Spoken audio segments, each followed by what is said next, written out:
Yes, 71.12%.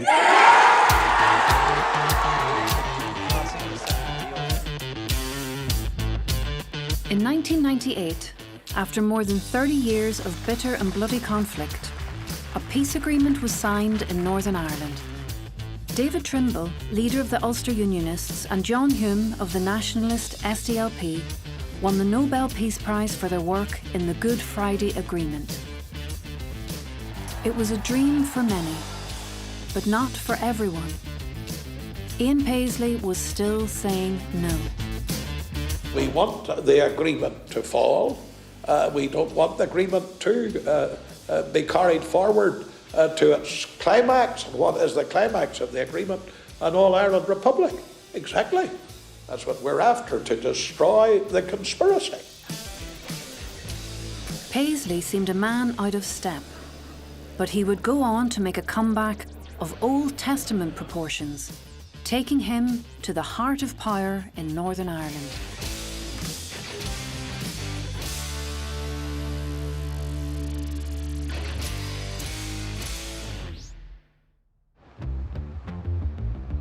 The Good Friday Agreement was remarkable. Brilliant, brilliant altogether. Masterminded by the British and Irish leaders, Tony Blair and Bertie Ahern. There was a plea for peace by people. They wanted to move forward. It was to try and bring in the extremes, bring in the people who were causing the problems and the fighting. And there were big issues. It wasn't easy. It was celebrated around the world. We therefore congratulate especially Prime Minister Tony Blair and the Irish Prime Minister for the beautiful initiative that they've taken. The agreement that has emerged from the Northern Ireland peace talks opens the way for the people there to build a society based on enduring peace, justice, and equality. Creating a new devolved government, nationalists and unionists had agreed to share power in Northern Ireland.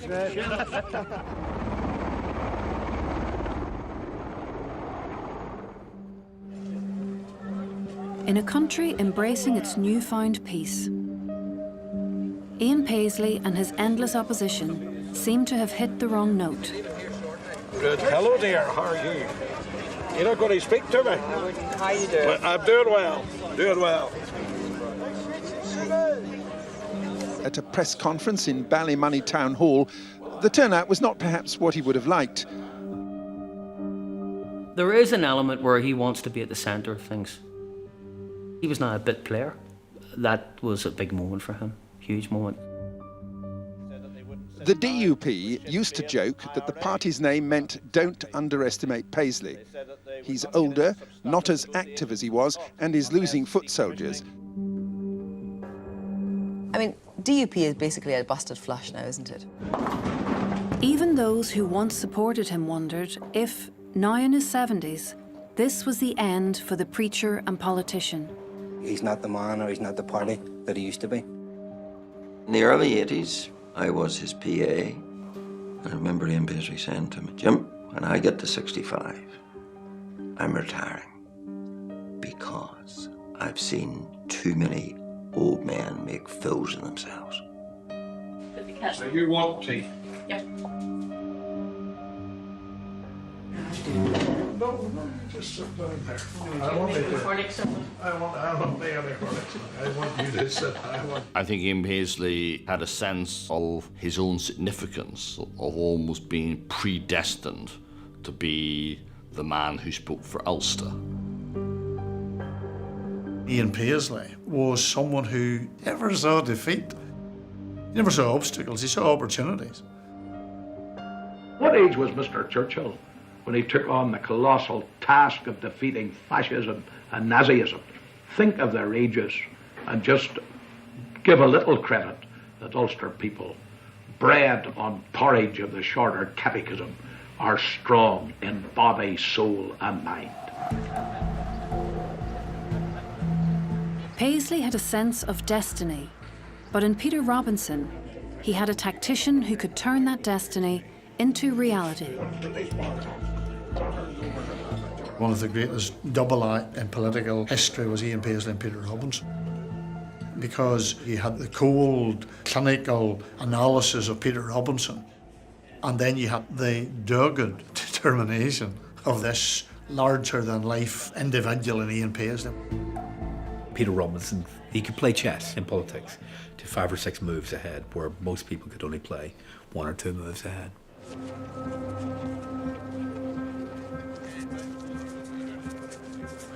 Robinson believed he had a strategy to make Paisley a leading voice of unionism once again. But to do so, they first had to take their seats in the power-sharing assembly and confront their Republican enemies, Sinn Féin's Gerry Adams and Martin McGuinness, a former IRA commander. Mr. Adams talked, let us think of people. I'm thinking today of the people, of those that were murdered by his cohorts, the families that were smashed, the people that were rent in sorrow. I'm thinking of vegetables, people turned into vegetables by IRA violence today. That's who I'm thinking of. As Paisley berated Sinn Féin in Parliament, Robinson's strategic target was First Minister and leader of the Ulster Unionist Party, David Trimble. I think Mr. Trimble has put himself in a difficult position. He's made pledges which he knows he won't honour. He knew what he signed up to when he signed the agreement. He signed up to sitting down in government with Gerry Adams and Martin McGuinness. And that's what eventually, I think, will cause his downfall. David was under siege. He was under constant attack from Ian. So it was tough and a very traumatic period. David Trimble intellectually signed up for all of this, but emotionally found it difficult at times. Not least because he was beset by the DUP, beating up on him continuously, sometimes in quite a nakedly aggressive. You know, the famous scene where he was assaulted trying to get out of the building. Trimble was under too much pressure. Dublin is sick. Hear, hear. Mr. Tony Blair is sick. His lies has caught on him, and the sickest man of all is David Trimble. He made absolutely certain that the Ulster Unionists were unable to deliver because he kept whipping up the fears of the people about what Good Friday Agreement was and what it was going to do to them, and it was trundling them into a united Ireland. He made sure that it didn't work. Joining me now is the DUP leader, Ian Paisley. I think that the country we have now is a disgrace. Who do we have in the streets of this country? Those who have done the worst murders of the 20th century. Those who should be still behind bars. And where are they? They're released. That's what we have. Let's make no mistake about it. This matter is not over. As Mr. Churchill said, appease the crocodiles, but at the end of the day, they'll swallow you. He went along with his job, which was to slowly wean votes away from the more moderate Unionist Party, and he did it again and again by pointing to the fact that they were soft on security, they were soft on the IRA, and he was the only one who could be trusted not to give in either to the IRA or to a Dublin government. Good evening. The Northern Ireland peace process is on a knife edge tonight after police took the unprecedented step of raiding Sinn Féin's offices at Stormont. As relations in the Assembly strained, one scandal was enough to bring the whole thing down. They were investigating allegations about a Republican spying operation that said to have penetrated the office of the Secretary of State and copied sensitive communications with Downing Street. There's growing unionist pressure to expel Sinn Féin from the power-sharing executive. Stormont was rocked by reports of an IRA spy ring, providing Paisley and the DUP the opportunity to declare Sinn Féin as unfit for government. The inevitable crisis that many people have been waiting for the last 3 years This was bound to happen at some stage. As police storm Stormont in search of evidence, is this just a Belfast version of the political silly season, or is the Good Friday Agreement ready for the last rites? In protest, the DUP's ministers resigned. We may only be 2 ministers who are opposed to this process and who refuse to be a part of an executive which has the representatives of Sinn Féin IRA. We have said we are out to all intents and purposes now. Mr. Trimble, it's over to you. David Trimble had no apparent option than to collapse the executive, forcing an assembly election. For Paisley and Robinson, everything was going to plan. What Paisley wanted was to be in power. And as long as the DUP were not the biggest party and the biggest unionist party in Northern Ireland, he was never going to get power. The DUP is pinning its hopes on coming out on top in this election.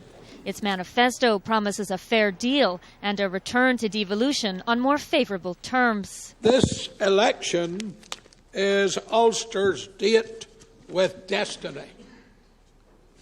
It is a chance to put things right and to negotiate a new agreement.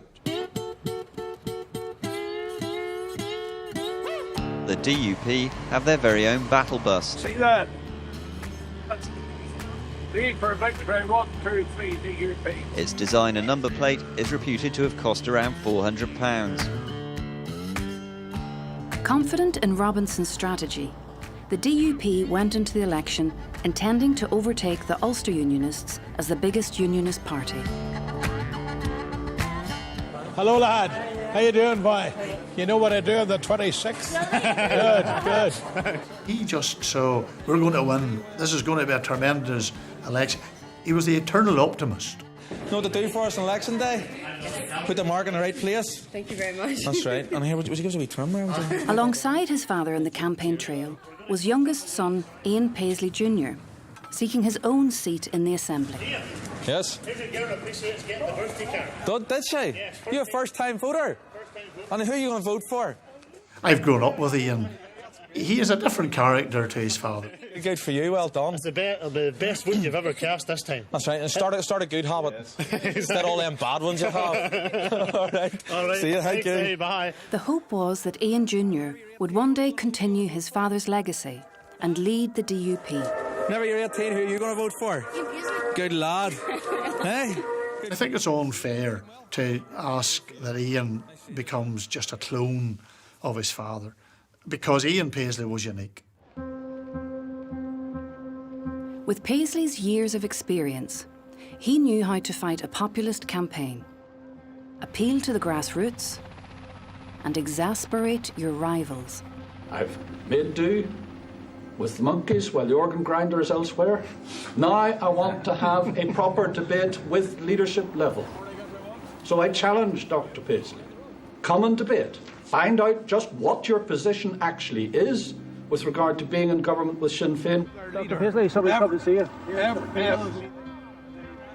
Rather than engage in debate, Paisley ignored David Trimble. When are we going to have the debate? When are you going to stop running away?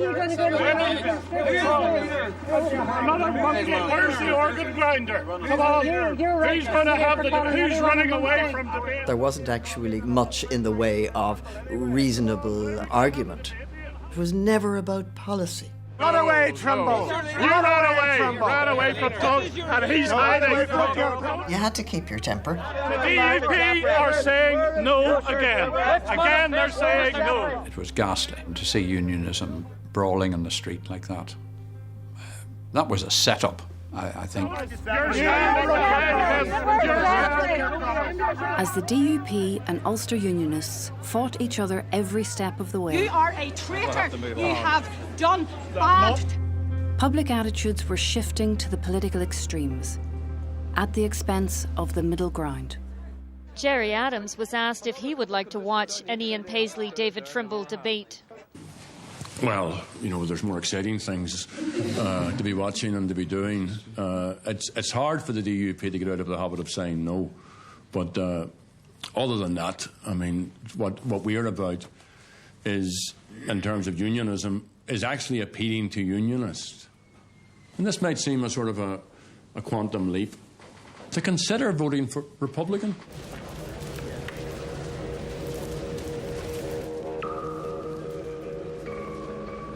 Hello there.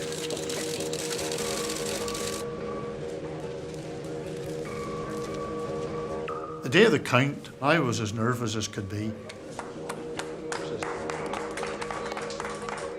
When the Paisley arrived, I was walking up and down behind him. He said, "Would you sit down? You're making me nervous." He said, "You're walking about there like an expectant father." He was a man of God. He believed in divine providence. Nothing happened by chance. After nearly 48 hours of counting, it's now official that the leader of the biggest political party in Northern Ireland is tonight the Reverend Ian Paisley. Over 30 years after creating his own political party, Ian Paisley was finally in the driving seat of Northern Irish politics. And planning for his succession was underway, with Ian Jr. also winning a seat. Today there's been a nail hammered hard into the coffin of the Belfast Agreement in this election. The DUP is unstoppable. No longer was the DUP just the party of second preference. It was now the party of first choice, and it was growing, and the momentum was there. Ian had mocked up pretty well everybody else, so he became leader of unionism. That was a big deal for David.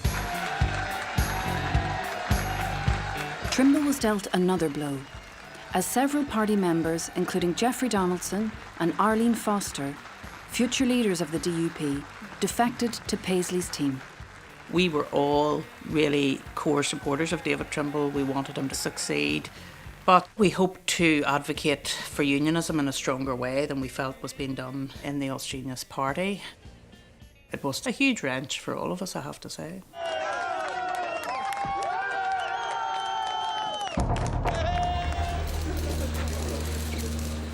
But Paisley's nemesis, Sinn Féin, had become the largest nationalist party. If there was ever to be a return to power sharing in Northern Ireland, it required Paisley's cooperation with his Republican enemies. We will not have armed IRA Sinn Féin in any government of Northern Ireland. We'll not discuss it, we'll not debate it, we'll not chat about it. You're out! You put yourselves out! And until you are prepared to repent and bring forth fruits meet for repentance, there will be no dialogue with you. Or it seems pretty clear that the new assembly here in Northern Ireland is going to be totally unworkable.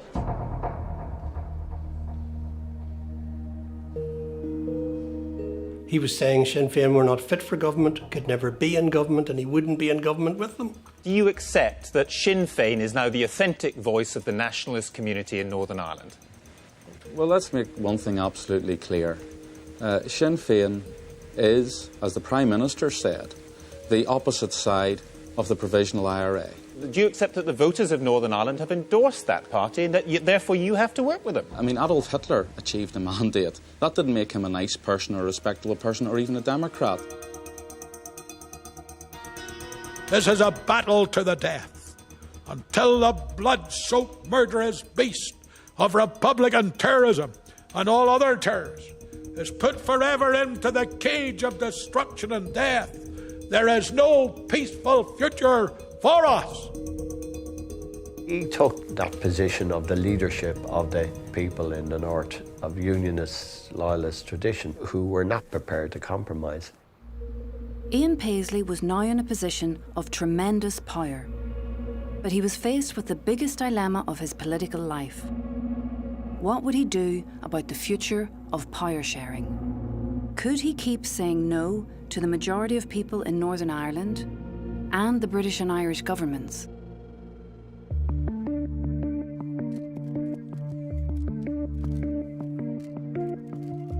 Just when you think you've reached the peak, you see you've got another mound. that's still to go.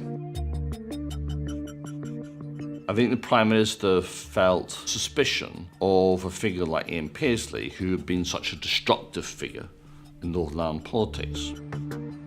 It may be Christmas, but this was not the gift Tony Blair wanted from Northern Ireland. Tony Blair put a lot of value on personal relationships, no matter who he was dealing with.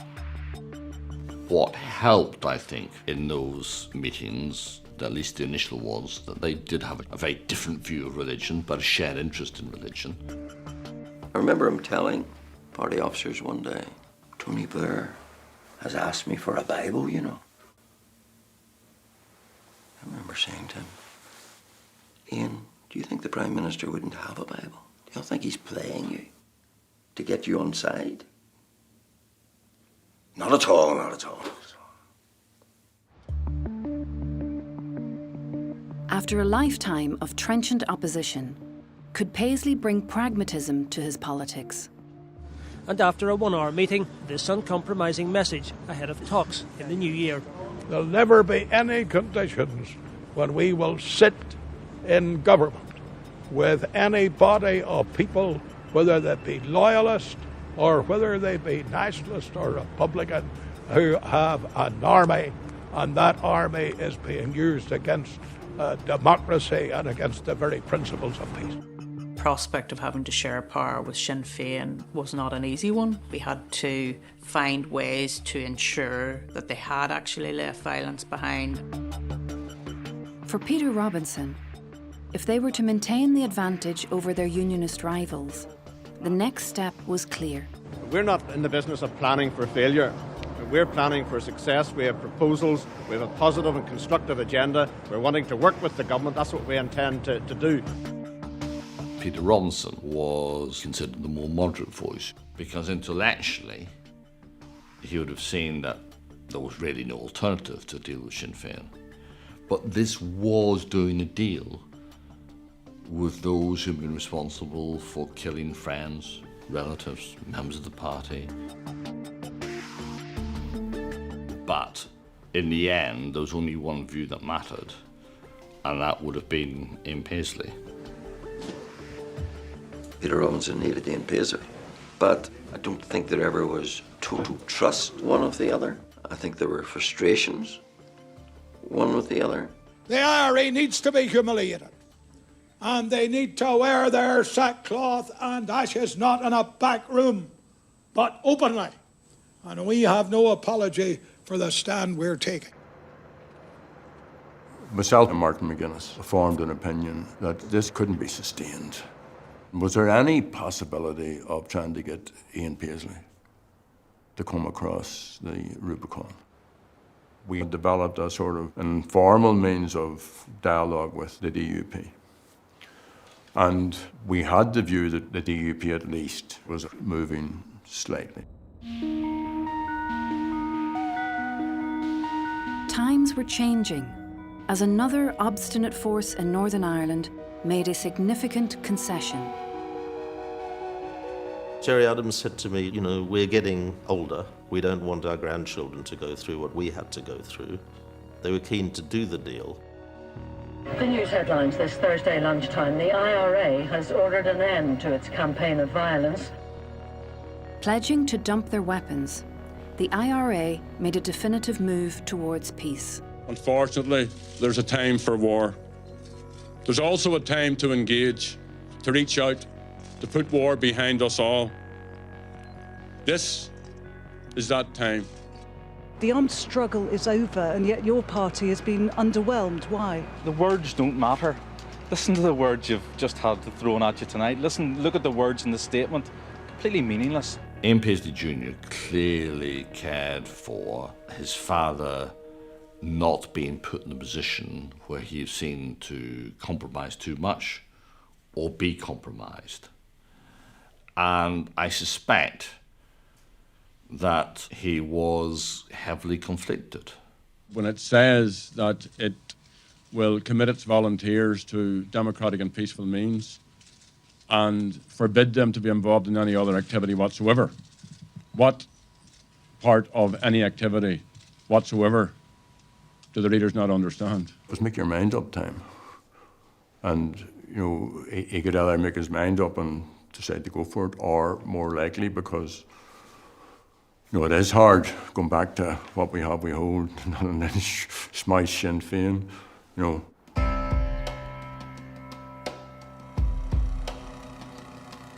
With the Republican commitment for peace, the British and Irish leaders, Blair and Ahern, sensed their final opportunity to salvage the 1998 agreement. Talks were teed up for St Andrews in Scotland. Talks like these are always called hothouse negotiations. Outside, though, it was anything but. Gerry Adams, Ian Paisley are being asked to do things they've never done before. The key in this kind of conflict resolution is to get everybody together and, in a sense, to throw the key away of the building until there's been some progress. Now's the time to get the business done and completed. And we know the issues we've got to resolve in terms of power sharing, in terms of policing. All those things are well gone over. The ground's been gone over many, many times. Thanks, Ollie. As the eyes of the world looked on, Ian Paisley wrestled with his dilemma: reach a compromise and become First Minister of Northern Ireland, or say no, risking the country's future.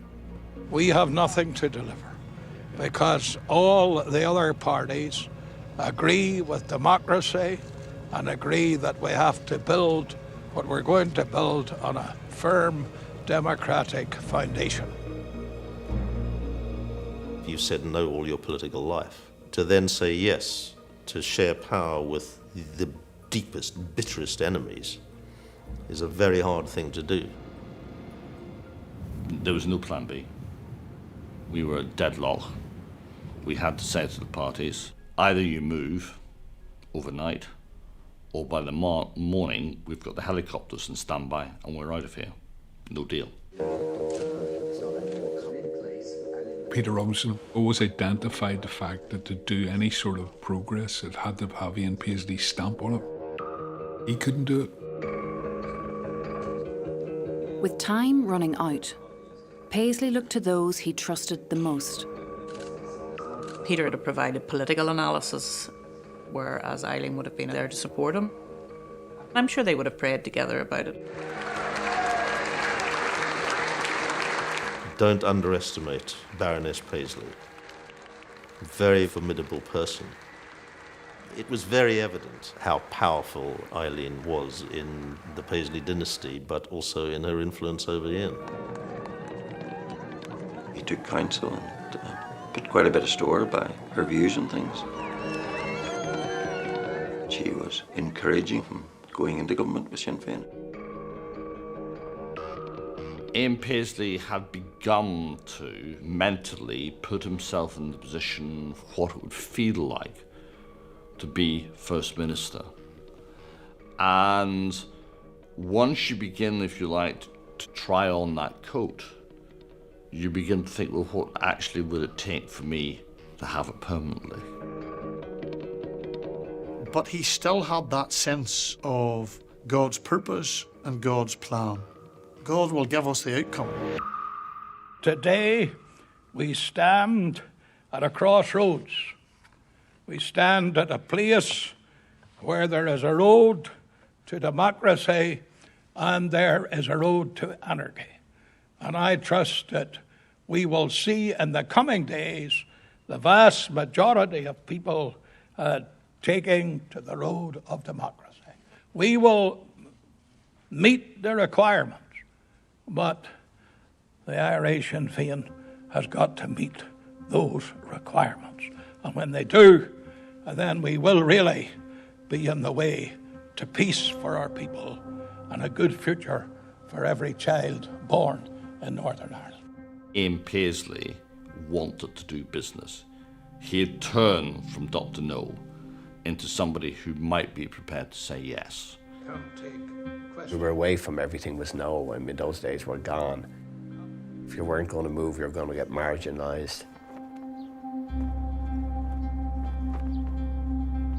But if he did move, would his supporters follow?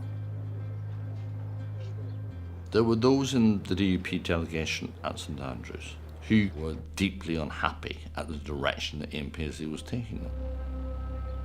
Ian Paisley was prepared to cross the Rubicon. That didn't necessarily mean that his party was prepared to follow him. I certainly would describe myself as in tune with many of the traditional Paisley values. I probably feared that things were moving, in my terms, in the wrong direction.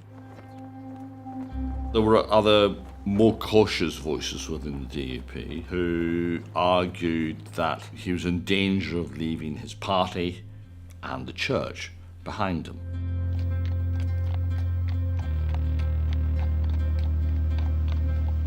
I had an ear to the ground. It was floated.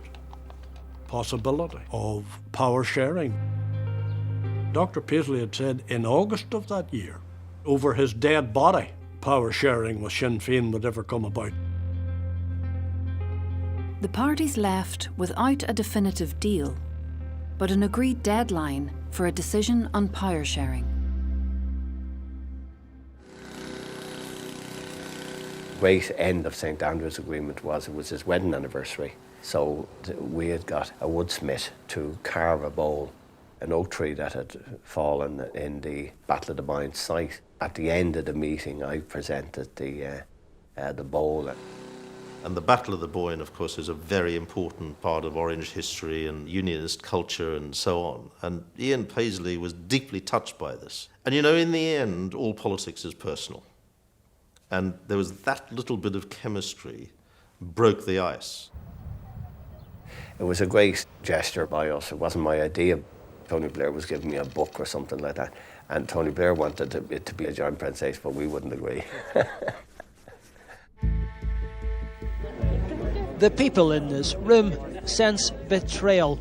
For Ian Paisley to even think of sharing power with Sinn Féin is enough. I cannot convey to you how sick in the pit of my stomach I feel each time I realise the magnitude of that betrayal. Paisley faced the wrath of the hardline Unionists, those prepared to take drastic measures to prevent an agreement. The Army has defused up to 8 explosive devices found at the Northern Ireland Assembly. A debate on power sharing was suspended when the loyalist paramilitary burst in, claiming he had a bomb. Notorious loyalist killer Michael Stone forces his way into Stormont with a gun. No surrender! No shelling!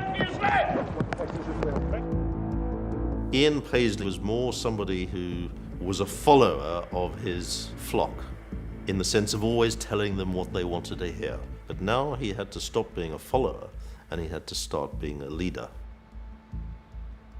Ian Paisley held the view that to make the breakthrough and to work with Republicans and nationalists, the only one that could do that was himself, and I think that's true. People really believed in him. They believed in his vision. They believed in what he was doing. And if Ian said that this was the right way to go, for a lot of them, it really meant a great deal.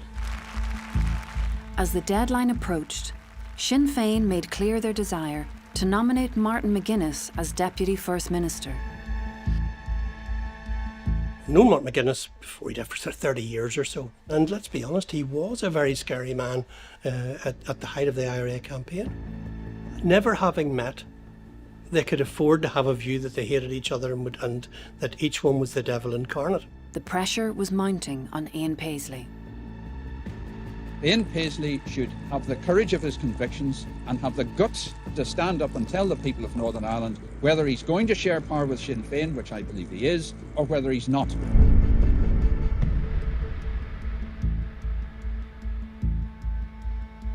I was in Dublin. Blair phoned me. Martin McGuinness was on his way to Dublin. And I said, Martin, it's a game on.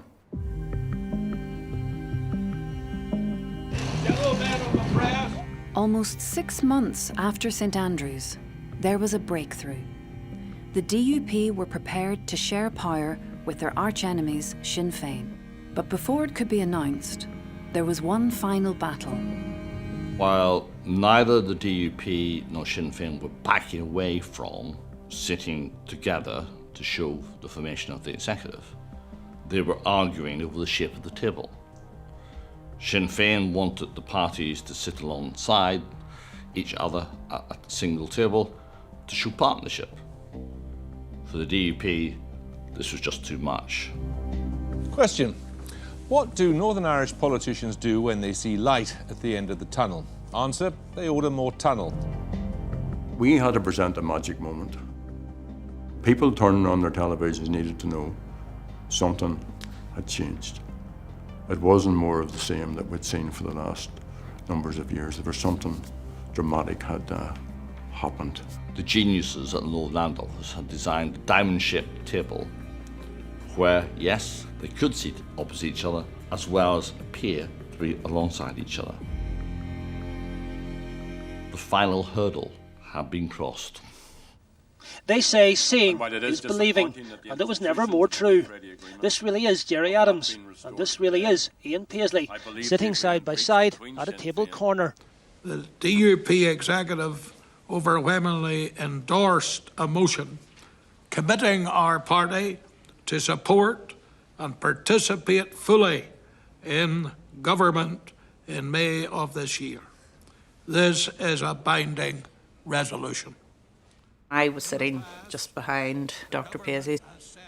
It's sometimes surreal when you're sitting in that sort of a moment, as it were. It's almost if you're watching yourself on television. I think for all of us on the unionist side, we had mixed emotions. It was going to herald the beginning of a new phase.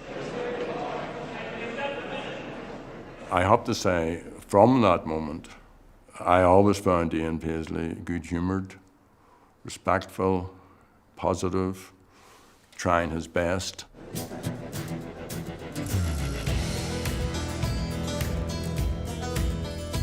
Ian Paisley was sworn in as First Minister, with Martin McGuinness as Deputy First Minister. This was Northern Ireland on parade. This was us showing the world that actually we've got a whole bunch of new artists. We're putting the band back together and we can do this. If those same people had only allowed the Ulster people to settle the matter without their interference and insistence upon their way and their way alone, we would all have come to this day a lot earlier. Thank you. And you take a middle seat. It was like flicking a switch when he became First Minister. Well, I wonder why people hate me, because I'm such a nice man. There was a guy who was a leading member of the Provisional IRA, and Ian Paisley, who brought hundreds of thousands of people onto the street, saying no surrender, you know, no progress, no to everything from A to a Z. And here we're all agreeing to make progress, so it was kind of funny. He was only squatting. I thought there'd be edginess in the relationship between Ian Paisley and Martin McGuinness. And instead, what we found were two giggling schoolboys laughing together at the joke that they were going to play on the unsuspecting media and the rest of the world by appearing together.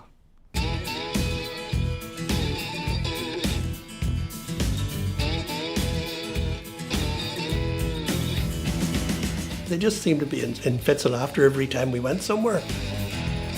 Dubbed the Chuckle Brothers, public opinion for the unlikely pair appeared to soar. No change. Very good. Not an inch and no surrender. It's my personal opinion that Paisley regarded Martin McGuinness, after a while, it was almost like, in biblical terms, like the prodigal son, that he had returned, and that he was going to, slaughter the fatted calf for him. Martin McGuinness is very kind of hard negotiator and hard politically, but he didn't have a big ego. Martin McGuinness almost deferred to Ian Paisley as the senior figure, as the First Minister, and he was the Deputy. But don't misinterpret that as being in any way a policy concession or a political concession. It was a human concession, and it was key to their chemistry. As part of the agreement, both First Minister and Deputy First Minister had equal power in government. And international journalists were always wanting to know who was in charge. And I would say, well, Martin McGuinness is the Deputy First Minister, but he is not Ian Paisley's deputy. Martin McGuinness never really made much of a fuss about that, even though the power that he had was identical to that of Ian Paisley. But some of Ian Paisley's hardline following were struggling to accept the partnership. Ian Paisley had a remarkable capacity not to see what he didn't want to see. I remember challenging him and saying, Ian, you're not going to be Prime Minister. You're going to be joint First Minister with an IRA commander, and you won't even be able to sign a letter unless he co-signs it. And with the usual rumbustious response was, not at all, I'll be in charge. Not an inch.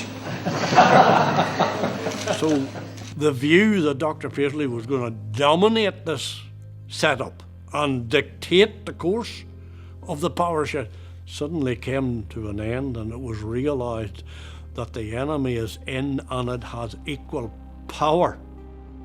Jim, are you happy with the way things are going? I realised now time in the DUP was limited, and it ended the day they sat down with IRA Sinn Féin.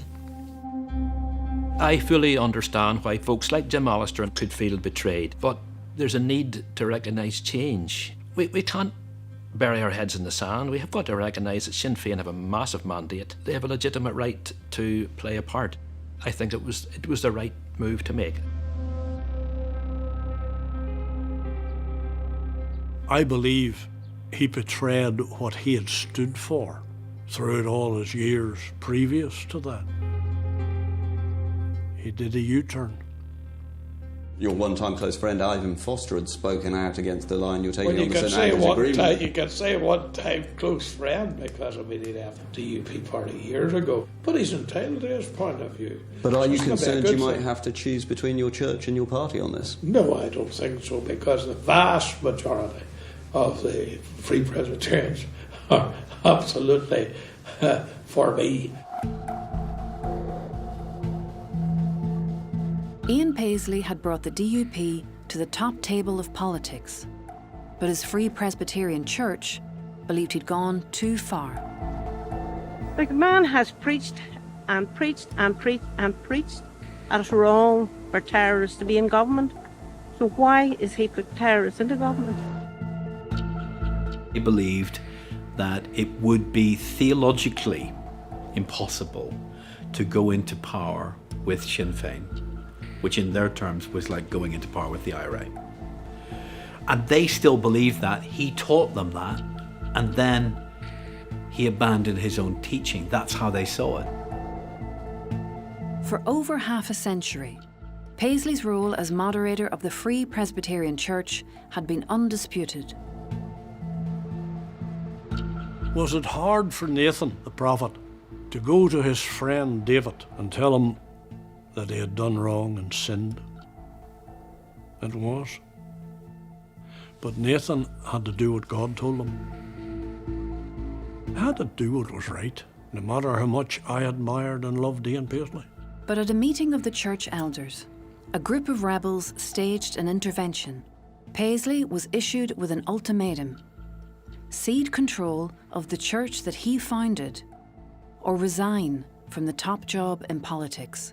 What you're doing and what the First Minister is required to do is in conflict with the position of moderator of the Free Presbyterian Church. Let me just say, I learned how to fight at your feet. So there's nobody to blame but yourself. And I smiled as I said that, and he laughed back at me.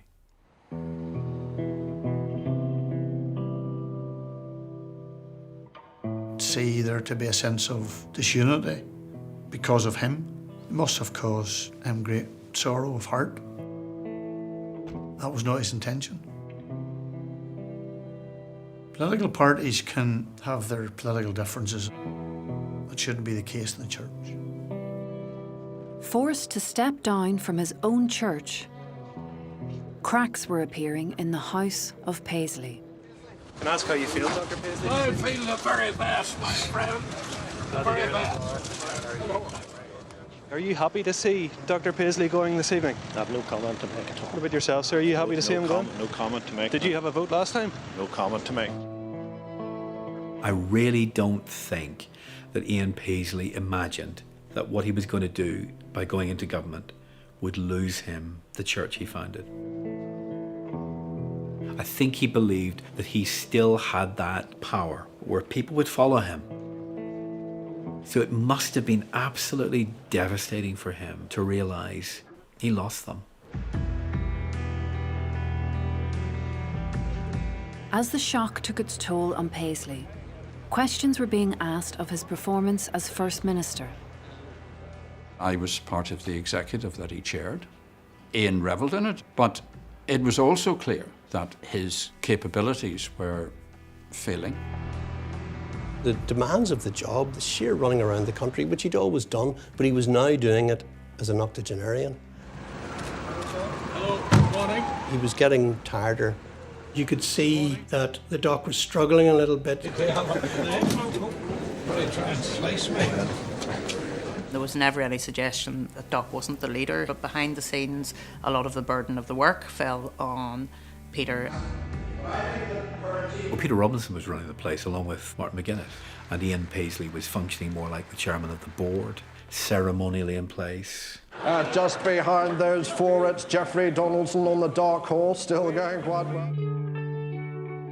Speculation surrounding Paisley's succession was rife. Paisley Jr. on my dad's bigger than your dad, and coming up well on the stand side there's Peter Robinson, and I can see clearly now. And Peter Robinson saw himself as the obvious next leader of the DUP. His strategy had helped the party win double the number of seats of their closest unionist rivals and secured their place on top. But the party's success could be jeopardised by another in the Paisley dynasty. We're the best of mates. Have been for a long time. The recently appointed junior minister, Ian Paisley Jr. He's a very affable character with ability, with real ability. Ian Jr. was key for his dad, but his natural disposition is as a mischief maker. So he wasn't trusted by his own DUP group. There were a number of occasions where discussions were going on, and one in particular where Ian Jr. said to me, well, I know that's your position, but this is what I think, and I'm going to go to Dad about that, and you know what's going to happen. That sort of stuff gets back to people like Peter Robinson very quickly. And it terrified them that there was the danger of the real decisions being taken there by Ian Jr., and there was no way they could afford to put up with that. Their view of Junior was always that he lacked personal judgment, was gauche, and would eventually get them in trouble. Ian Paisley Jr., how they're linked in a £50 million land deal. Mr Paisley Jr., the junior minister, lobbied another member of the executive. More controversial headlines today, this time involving the cost of his Ballymena office. Ian Paisley Jr. was engulfed in controversy, compromising his own position and the reputation of his father's party. We have this situation where it's just continuing like one of these plug-in air fresheners where there's just this whiff of sleaze being injected into the air. Rumours of my demise, as someone else said, have been greatly exaggerated. They're probably the wishes of my enemies, but I intend to stay around for a very long time. And I noticed that my father has extremely good genes, and we're not talking Levi's, and I hope that they're inherited somewhat. There were loads of occasions where the likes of Peter Robinson would go to Ian Senior and say, your son's in bother again, we need to sort this all out. And the doc would promise, yeah, well, we'll deal with that. But he never did anything about it. The only publicity the DUP were getting was the publicity centred around Ian. Anything which distracts from the main work of a political party, you've got to find ways of dealing with that. It all came to grief very badly. 10 months into the job, Ian Jr. is stepping down and returning to the backbenches. The criticism has been a distraction and has got in the way of the activities of this government, and importantly has got in the way of the activities of my political party. With Ian Jr. off the front line, Peter Robinson moved towards the end game. When Ian Paisley Jr. fell from grace, the crutch was gone. I see this as the start of the demise of the Paisley Empire, and to my opinion, they brought it on themselves. Yes, it's a wonder. The whole Ian Paisley Jr. stuff was mounting. There was a press conference, and of course, we're all getting at Ian Paisley, what was going to happen, what was he going to do. For all of the people of Northern Ireland, we have done big business today, and if you want to sidetrack it, you can sidetrack it as much as you have done in the past. You're quite welcome to do it. I have a fairly hard rhinoceros skin, and I think I'll not be skinned by you or the likes of you. I felt that day was very uncomfortable, that things had changed. And then I was picking up stuff behind the scenes, some were saying to me, this can't go on, this just can't go on. Those around him who had been his closest allies, Peter Robinson and others, had turned against him. He felt for the good of the DUP. Ian Paisley had really served his purpose, telling him that it was time to go. Not that he wanted to. He had no choice in the end. Good evening. Ian Paisley, one of the most prominent political figures of the past 40 years, is to resign as First Minister of Northern Ireland and leader of the DUP. Was it pressure from others in your party who were unhappy about the direction of your leadership? I don't think I can be pressured. I'm too old in the hide for that. I have been up and down for many long years before you were out of nappies. And I can say to you that Ian Paisley is not easy to be pushed around. Peter Robinson took his position as leader of the DUP and First Minister of Northern Ireland.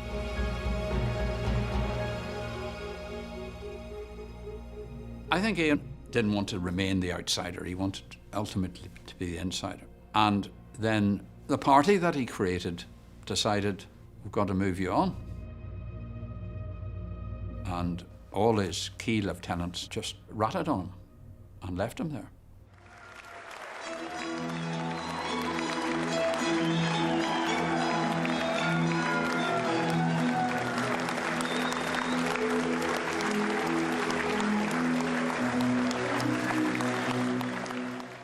I think I also felt I wasn't used in the end.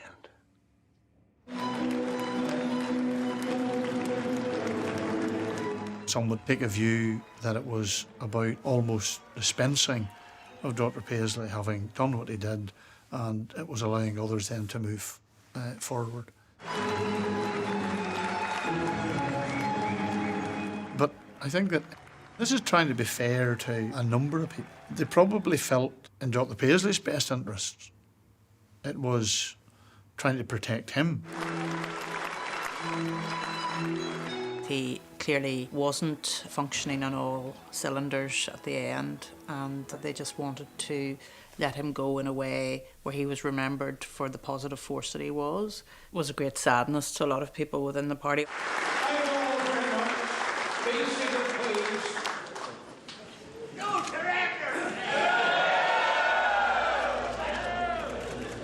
The deposing of Ian Paisley and subsequent replacement by Peter Robinson was not easy for the Paisley family. I think they assassinated him, and by their words and by their deeds. Because a reasonable length. I think they treated him shamefully. The press will, of course... There was no love lost between the Baroness and Peter Robinson. I remember at one point in Stormont, and the Baroness, I think, could hardly help herself because she just pointed at Peter Robinson's room and said it was him in there that got rid of my Ian. And whatever side of the argument you come at it from, you could see the anger and the bitterness that was still there. What encouraged the life that I took? What brought everything to so quick an ending after so much delay? What of the past? What of the present? What of the future? And most important of all, what of the ending? It was a most remarkable journey.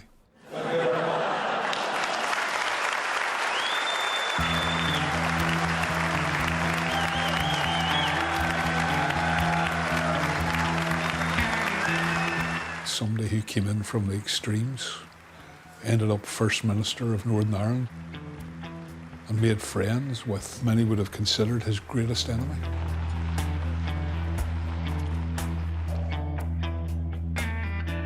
I was growing up at a period where I had no time for Ian Paisley. My father would have ran over him. New Testament today.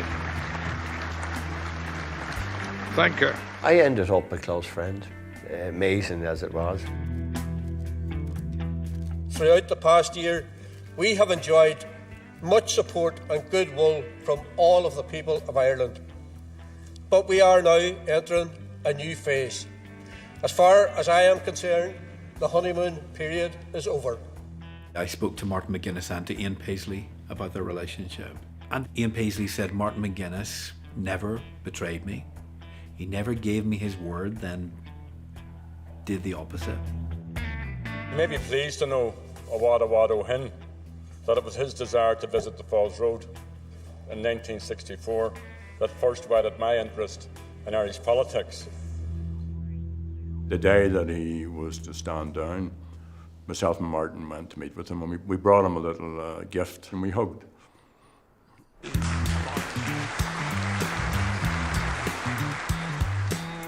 know, when the history books come to be written, will Ian Paisley be written as the firebrand or the peacemaker?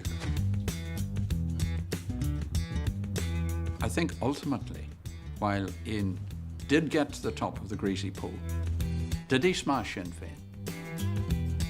No. Sinn Féin have now overtaken the party that he created. Ian thought in shorter term, tactical to the next election. And we're in the middle of it in this day and age as well.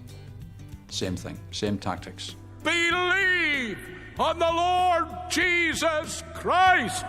He was driven first and foremost by his faith. I believe that God used him in the political scene. Ambition was his saving grace, because it was ambition which led him in the end to share power with Sinn Féin. I mean, he was the one who bit that bullet. He was a one-off, and never will we ever see a like of Ian Paisley again, either in church or in state.